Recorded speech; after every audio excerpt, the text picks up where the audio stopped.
เอ้าเนาะสิพากันไปใช้ต่อเด้บัดนี้เนาะมาแสดงความยินดีนำน้องป๊อปบ่เอ้าสบายดีปะลุงเพิ่นแน่ สบายดีเด้อ เด้อสบายดีจ้ามาเบรกเสาซอยเพิ่นอยู่บ่มาคือลี่เทล่าว่าได้มั้ย มือใดเราตั้งเพื่อนใช่ไหมชอบไป เนาะมันย่อเนาะ โดย ย่อเสาบ่ได้ย่อพังเข่าก็ยังดีเนาะ โดย เออ คันติดรถนี่พอเลยเลย มุกลายเนาะเดี๋ยวนี้เนาะเนาะ ติดรถบ่คือติดใจเลย เนาะ ท่านนี่ได้อ้ายบ่ท่านเจ้าได้บาทนี่เนาะเว้ย เนาะ ว้าวเพิ่นว่าคำคมบักเก่งเนาะได้แต่คำคมแหละบ่ได้เว้าคำใจกับเพิ่นจังซี่ได้แต่ เนาะ คำคมบ่มีวันได้ลงของเขาดอก ไปเรื่อย ผู้ว่าตามบ่ทันกันได้นี่นั่น ๆเนาะนั่งนมยาดมกระบาดเลยเนาะบ่เป็นหยัง ไปรุ่นยุคใหม่ เป็นรุ่นยุคใหม่ เฒ่า เอาไว้ทีนไม่รุ่นยุคใหม่ เฒ่าไป โมเมนต์ เป็น เนาะ รุ่นยุคใหม่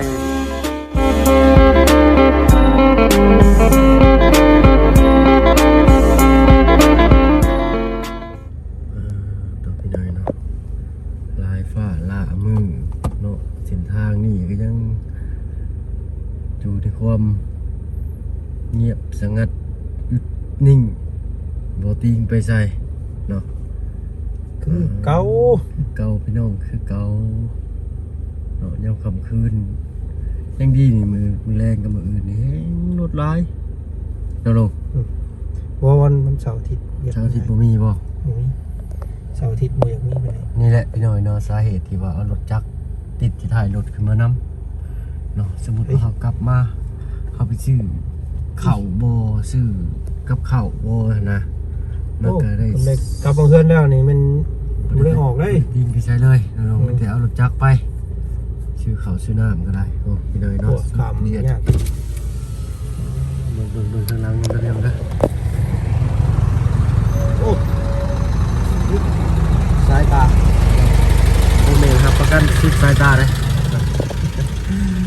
เอาเลยเนาะเบิ่งน้ำกัน เอาอย่างนี้ลงมือเนาะ โอ้ดู มีเคนใหญ่ได้มัน จังใส่วางทอเพิ่มจักเนาะรถมอไซค์หรือว่ารถจักรสัญจรไปได้ไปเลยรถใหญ่นี่ติดจริงๆแหละมือน่ะบ่าวบุญติดชั่วโมงป้ายเพิ่นว่าเนาะ 2 ชั่วโมงข่อยมือ มือน่ะ2 ชั่วโมงบ่เจ้า โอ้ โอ้ดู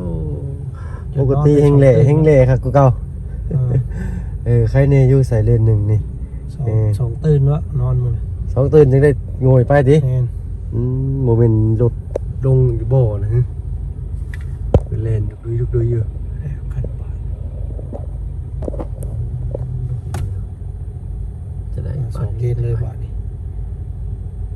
ก่อนกันอยู่2 เลนได้แล้วกัน รถเลนขวานี่สิแช่อยู่ตลอดเลย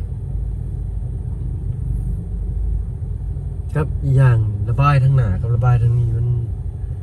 ระบายชนกันพอนะต้องให้ตำรวจจราจรมาลงไปหน่อยเนาะถ้าว่ามันสิสัญจรสะดวกนะถ้าว่า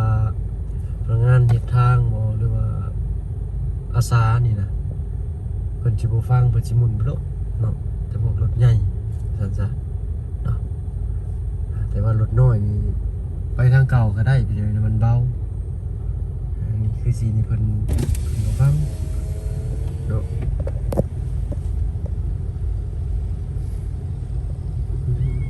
พี่น้อยเนาะไปอึ๊บอ๋อพอแต่ได้ตีงพี่น้อยเนาะพอแต่ได้ชุยด้วยหนึ่งกราบทักทายเด้อพี่น้องเด้อเนาะกราบทักทายปึ๊ดสุคนเนาะเป็นจังใดสัญจรไปมาทางนี้ยังคือเก่าเด้อพี่น้องเด้อเนาะไปสี่เดินทางไปไสมาไสเส้นทางเล็กเก่าเนาะให้ตรวจเช็คสถานการณ์ดีๆก่อนพี่น้อยเนาะสีมาล่าช้าเสียนาฬิกาเจ้าของอยู่นี่เนาะหรือเสียเวลาอะไรไปหน่อยเป็นยูปีนาทีบ่อนกูสุดสายตาเนาะทางล่างอะไร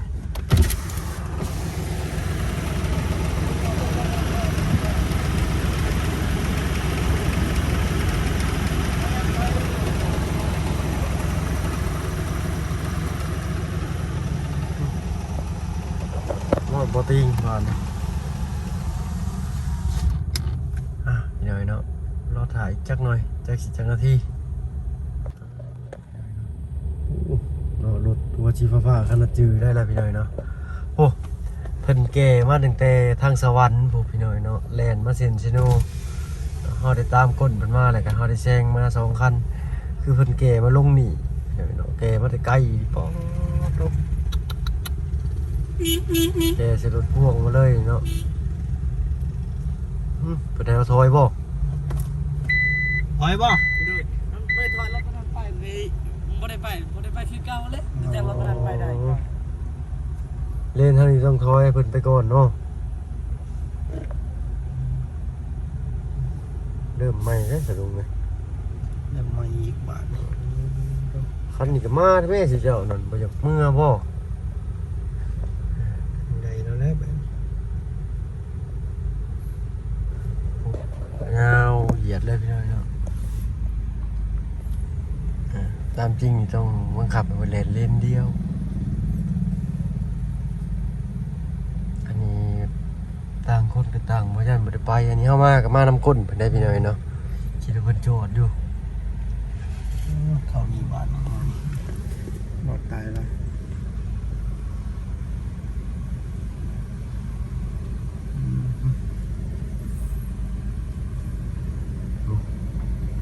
คุณยับไปกูดีกว่า บ่ยับจ้อยฉันมาแต่คนเวียดแต่พี่น้องเลยเนาะโอ้ถ้าว่ากระซิบกระซิบเข้ากันนี่ได้อีกได้นี่แต่ว่าฝั่งไทยนี่เพิ่นสิจอดรถขับรถนี่คือว่ากินพื้นที่น้อยกว่าอะไรพี่น้อยเนาะก็คืออยู่ฝั่งเฮาเนาะระยะห่างในการจอดในการชิดนี่สิต่างกันเลยคืออยู่ฝั่งไทยนี่เพิ่นสิเอาแบบชิดๆกันเลยได้เอาไปว่ากินพื้นที่มันน้อยที่สุดนะ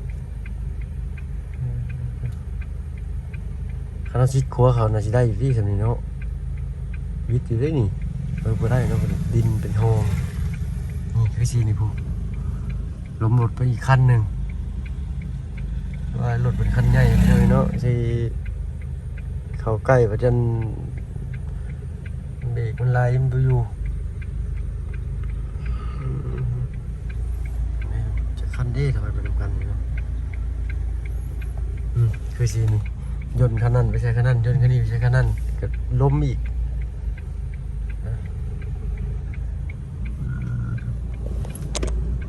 รถ10 ล้อเบิ่งดูสิพี่น้องต้องให้เพิ่นมาโบก บาทเดียว ต้องเพิ่นมาโบก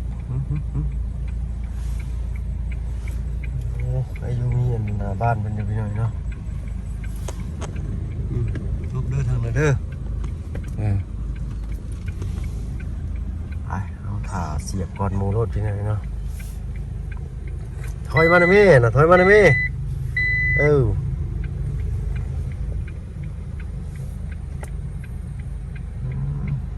มาติใกล้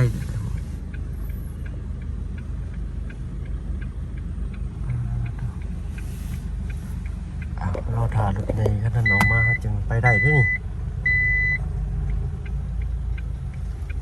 ได้เอาการบาทนี่อยู่นี่คำเบิดเมื่อ กูได้กับเพื่อนก่อนบอก คือ รอถ่ายไปเลยเนาะจากโมงเลยลุง17 นาฬิกา 5 โมงครึ่ง 5 โมงครึ่งนะพี่น้องเด้อน้องเขาจะได้ออกจากโมงรุ่นเมืองนำกันโอ้ยพี่น้องเอ้ยได้ไปแล้วบาทนี่เฮ็ดสิให้เขาอีกบ่จักนี่ ค่อยถอยไปเห็นยังไงเนาะ อันนี้คันไหนระบายทางนี้ไปเลยกับพี่เนาะไปเบิ่งพี่น้องเบิ่งสิพาเบิ่งเพิ่นพากันเฮ็ดหยังโอ้เอาโครงเล็กมาได้ใส่เนาะคือหลายเนี่ยโอ้ช่วงนี้เพิ่นเฮ็ดหัวใหม่สะพานใหม่หลายเด้ ครับพี่ไร หลายฝ่าหลายปีเอาเพิ่นกำลังลื้อฝั่งนี้พี่น้องเนาะรถจักรสัญจรบ่ได้ ใหญ่เด็กใหม่ โมเมนต์ได้เด็กเก่าเนี่ย เด็กใหม่ได้มาเห็นเนาะ เล็กเก่าแต่เอามาเฮ็ดใหม่ตามเบิ่งนี่เบิ่งไม่เสียนิ่มเกิดไปเลย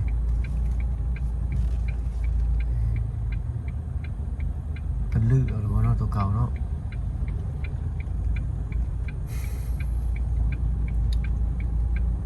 ยัง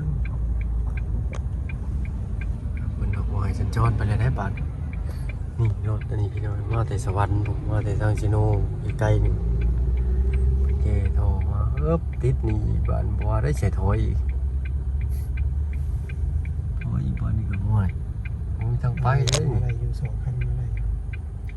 มีทางสองเลนครับ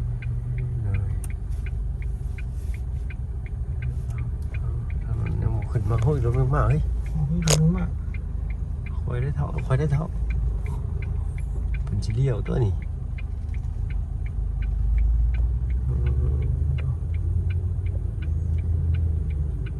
โอ้ยก้นน้อยชีวิตบ่ลุงเอาเข้าไหม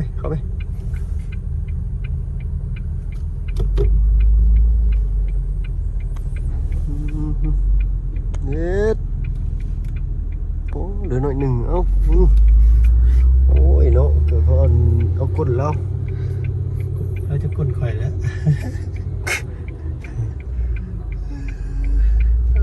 หยาดกันไปสร้างเส้นเดียวพี่น้องเอ้ย เดี๋ยวไปเนาะ บากเนาะ สมุนมีบ้าน บากนี่ทางเส้นเดียวเมืองเฮาก งของนุ่งลุง มันก็เพ่คนเนาะ คนที่มันตรายที่สุดเลยนะ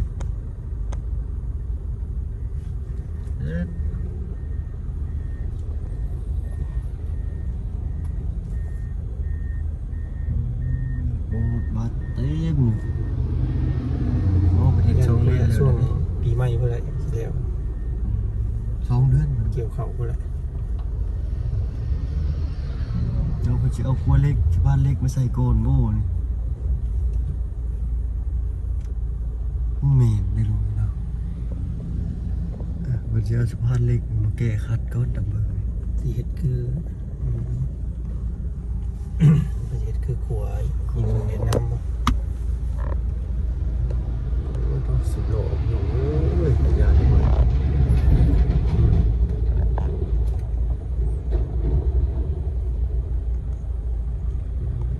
กดกี่เฉย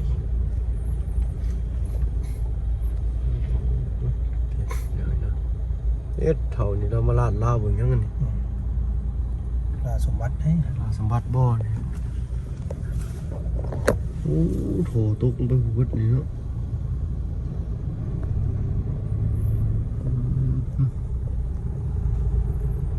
พี่มันเอาหินนี่ไปใส่ตะข่าย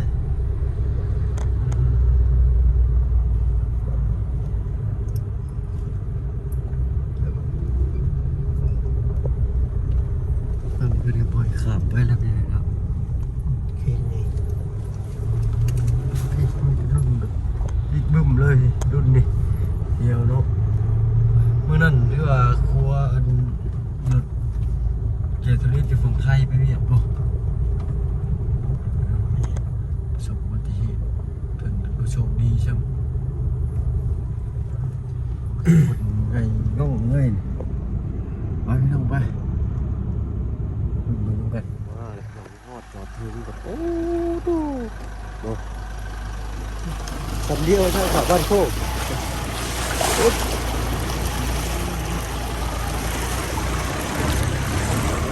ยุดดีบ่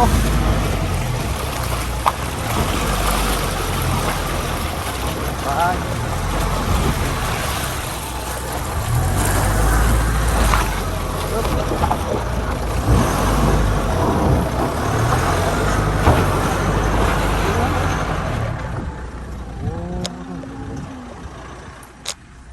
ก้อยก็นิดว่าเตียงบ่ เตีย นะ ง โอ้ลูกพี่ด้วยเนาะ ที่ออกมาแล้วนี่มัน ก็เสียเดี๋ยว แม่ เพิ่นเอาขึ้นได้บ่รถเพิ่นน่ะโอ้บ่ว่าเพิ่นขึ้นนี่บ่ผมว่าขึ้นเพิ่นเนาะไปพี่น้องไปทักทายลูกพี่กันเอ้าเนาะสิพากันไปใช้ต่อเด้บัดนี้เนาะมาแสดงความยินดีนำน้องป๊อปบ่เอ้าสบายดีปะลุงเพิ่นแน่ สบายดีเด้อ เด้อสบายดีจ้าโอ้มาแสดงความยินดีนำน้องป๊อปเนาะมาเบรกเสาซอยเพิ่นอยู่บ่มาคือลี่เทล่าบ้านได้ไหม มือใดเราตั้งเฮือนใช่ไหมชอบ เนาะมันย่อเนาะ โดย ย่อเสาบ่ได้ย่อพอเข่าก็ยังดีเนาะ โดย เออเออไปสันเอาไปอย่ามันขำเจ้าละเด้อโดยสบายดีจ้าสบายดีเนาะโตพี่ทางนี้ลูกพี่พี่หน่อยเนาะ สบายดีเด้อ โดยสบายดีจ้าสบายดีทั้งน้องป๊อปโอ้จักมือเดี๋ยวบ่ได้พ่อกันนี่นะ ลายมือเป็นเดือนแล้วจัก โอ้เมนโม ครึ่งแล้ว ครึ่งหนึ่งเนาะ แม่นบ่ คือว่ามีทางน้องๆเพิ่นมาแสดงความยินดีนำมือใดได้มือได้ยามเลยบ่ ก็ประมาณมือวันใส่จีเดอร์ โดยน้องชาย วันศุกร์อาทิตย์หน้า อ๋อสุกหน้าเนาะ วันศุกร์ โดยเนาะสุกกายสุกใจเนาะย่อเสาเอกเสาโทกับมือนั่นพี่หน่อยเนาะทั้งสร้างเพิ่นบ่ได้มาจากมือน้องป๊อป ถ้ากับบ่ได้มามื้อนี้มาหวานนี่ก็มา เมื่อวานนี่มาเนาะโดยเนาะทางลูกพี่เขาก็กำลังสิเดินทางกลับบ้านเนาะไปอันพาตูเมย์เพิ่นข้ามไทย คือเก่า เนาะเอาเนาะปล่อยหายไวๆหน่อยเนาะไม่เพิ่นกบแล้วเบิดบ่ล่ะ เบิดแล้วยังจะไม่แปลน ยังแต่แป้นปูบัดนี้เนาะโอ้เสาเพิ่นกบแล้วนี่งามมาเลยนี่เนาะโตจะจอยน้อยๆคือเจ้าของเฮือนซ้ำเนาะ เว้าหยอกพี่น้อยเนาะเว้านูหัวม่วนเด้อบัดนี้เด้อ ย่อมจะสิช้ำเติมกันเลย เบิ่ง อ้ นี่ าวเนาะ เบิ่งลมอย่าดมนี่ ลูกพี่เองกุ้มขมับกับกูเก่าพี่หน่อยเนาะ เอ้าเฮ้ยคอยจ่อยบ่ แต่กับปกติเจ้าสำนีเนาะ บ่คอยอ้วนน่ะเบิ่งคอยไปติดกิโลแบบ50 50พุ่นบ่ 50ฮะจะ50ค่อย45โล ห่าน ยังไม่เห็นว่าหยัง เนาะน้องชายก็ถือว่าอันนักกว่าได้นี่เนาะเรายังแต่เราอยู่ได้นี่เรายังอายุน้อยอยู่ก็ได้เนาะคือว่าแล้วน้องป๊อบเราอันเฮ็ด เราคนสูงเราได้ น้องป๊อบเรามีแต่ เรา ไปทางหญ้า นะเบ้า เนาะ เนาะฮู้บ่เรานั้นเราเตี้ยนะ เนี่ เรา ย คือน้ำหนักเราคือน้อยเฮาน่ะผู้สูงน่ะเฮาสิจอยๆแน่นิดนึง แต่ว่ามีน้ำหนักแน่เนาะ เฮาน่ะเฮาเป็นคนสูงเด้เฮาสิมีน้ำหนักหลายถ้าคนเตี้ยน่ะมันบ่มีน้ำหนัก เนยน้องชาย เฮามีน้ำหนัก เจ้ามาแต่บ้านเจ้ารถติดอยู่บ่ บ่ เรารู้จักมาเนาะ บ่เอารถใหญ่มา อ๋อมาน้ำเบาเตียงโดยโอ้พี่น้องนะเมนก็รออยู่พี่น้อยเนาะ เอารถใหญ่ ลงกำตำหน้าตำหลังเลยถ้าบ่เบิ่งก็ได้เนาะ เฮาวิทย์มากับน้ำบ่เตี้ย เหนื่อยเนาะเป็นได้ลูกพี่รถติดคักบ่ บ่ได้ บ่ติดบ่เจ้า ติดบ่โอ้คันฉันบุญน้ำบ่หลายเกินไป เนาะให้บุญเจ้าหลายบ่เจะตายจักเทื่อ จะกลับเมื่อนี่แล้วนี่ ว่าแล้วเดี๋ยวเมื่อเรา ตอนค่ำซ้ำเนาะให้ค่ำกว่านี้นี่ เพิ่นเอาอันเค้นมายุกเอียงทุกอย่างเลย โอ้มันติดเลย แต่คือแล้วบาดนี้สะดวกกันมั้ง คันติดรถนี่พอเลยเลย มุกลายเนาะเดี๋ยวนี้เนาะเนาะ ติดรถบ่คือติดใจเลย เนาะ ท่านนี่ได้อ้ายบ่ท่านเจ้าได้บาดนี้เนาะเว้ย เนาะ ว้าวเบิ้ลว่าคำคมบักเก่งเนาะได้แต่คำคมหั่นแหละบ่ได้เว้าคำใจกับเพิ่นจักเทื่อได้แต่ เนาะ คำคมบ่มีวันในลมของเขาแบบ โอ้ธรรมดาพี่หน่อยเนาะมาแต่ละรอบน้องๆเพิ่นสิไปแบบคนละสไตล์ทีละแบบเนาะเรียนรู้ไปเรื่อย ผู้ฮอดตามบ่ทันกันได้นี่นั่น ๆเนาะนั่งนมยาดมกระบาดเลยเนาะบ่เป็นหยัง ไปรุ่นยุคใหม่ ไปรุ่นยุคใหม่ เฒ่า เอาไว้ทีนไม่รุ่นยุคใหม่ เฒ่า ไปรุ่นยุคใหม่ ยกให้น้องใส่เลย ยกให้เฮาทำไมอ่ะเจ้าเท่าแล้วบ่เท่าแล้วโอ้สัตว์เฮายังนุ่มกว่าหมดนี่มีแต่เฮาเป็นเด็กหน่อย จักปีเลยน้องชายเจ้า 13 13บ่น้องถือว่า เดือน8นี่คือ13แล้ววันที่10 โอ้ยัง5กับ12คอนน้องป๊อปเด้21 มาแต่น้ำเบ้า 19บ่ น้ำเบ้าใกล้ชอด21แล้วน้ำเบ้าเพิ่มเกิดค่อยมาเด้อ มันเกิดจะบ่ เดือน8วันที่15 เดือน8ที่15 เขาสิเฮ็ดเป็ดชุกินเลย โอ้ยโนบาทนี่ มาเด้อน้ำเบ้า เป็ดขาไก่ เอาเป็ดเอาไก่เลยบ่ เมื่อยเลย เอาเป็ดนี่มันบ่อยู่น้ำกันเด้เพิ่นว่า นี่นะเอาไก่ดีกว่าบ่แต่ทีมงานกินเป็ดหลายเทื่อเลยเด้ฉันเฮาบ่อยู่นำกันแล้วเดี๋ยวนี้นะ เอ้ามันนี่มันงานมันเกิดเองว่ะ เอ้า สมัยกินเป็ดเลยกินเลยม่วนเฮฮากันแซ่บนัวซื้ออันนี้มันเป็นสิริมงคลเด้ตัวนี้ แล้วเบากินซองเทื่อหรือเทื่อหนึงเลยเดี๋ยวนี้เฮายังอยู่นำกันอยู่นะ อันนี้มันเป็นวันเกิดเด้ งานวันเกิด เออ วันสิริมงคลต่อเฮาก็ต้องหาแนวโชคลาภเนาะซื้อลาบซื้อก้อยไปกินเอารถแนวสบายใจนะ เอาแล้วแต่เจ้าภาพเนาะ เอาไปกินยังซะ บ่าวกินหยังก็บ่ได้บ่าวมันจันเขียวรุดอีก ว่าเพิ่งไปซื้อนังเข้มไว้แล้วมัด โอ้เนาะ แม่นเนาะแล้วเบาอย่ากินยัง เว้าเรื่องนางเข้มก็บ่ได้กินจะดนเลยได้ตั้งแต่เขียวรุดไปนี่ ต้มนี่ก็ได้ดอกแบบเบานะ เนาะลวกผักกุ้งผักกูดไปซั่นนะลุงเนาะ เอากินไก่เด้อกันเอาไปเด้อไอ้บ่ได้กินหมี่เอาก็ได้ เนาะเอามาฮอดจอดถึงพี่น้อยนะถ้าว่าเพิ่งก็สิขอตัวลำลาแต่เพียงซำนี้พี่น้อยเนาะคลิปนี้ก็ได้ ไปแท้ น้องผู้แลเก็บภาพบรรยากาศให้ปลุงเพิ่นมาตั้งแต่นำถนนทางผู้เนาะว่ารถติดพี่น้อยเนาะโอ้สัญจรไปมาลำบากหลายยามมื้อแลงโอ้จื้อบ่ได้เนาะลืมได้อย่าเบิ่งกันพี่น้อยเนาะเอายันว่าลูกพี่เพิ่นสิเดินทางกลับต่ออีกเนาะ เฮาทำ เหนื่อยเนาะสำหรับคลิปนี้ไปแล้วพี่น้อยเนาะอยู่ดีมีแรงเบ่จะบูทุกคนโดยสบายดีจ้าเนาะขอบคุณขอบใจทั้งลูกพี่หลายๆเอาเดินทางปลอดภัยลูกพี่ก็ได้พี่น้อยเนาะโอ้ยมึนบัดแข้งขาพี่น้อยเนาะอ้าวพี่น้อยเนาะเดี๋ยวสิพายางเลาะเบิ่งบ่อนกบไม้กบตอกเพิ่นสักหน่อยหนึงก็แล้วกันพี่น้อยเนาะนี่นี่เป็นได้มุงแพเนาะเพิ่นสิโอ้พี่ไม่พี่ก็มีพี่น้อยเนาะโอ้พี่น้อยเนาะอยู่ดีมีแรงบัดทุกคนสำหรับคลิปนี้ถ้ามาเพิ่งขอตัวลำลาแล้วอยู่ดีมีแรงสบายดีจ้ะ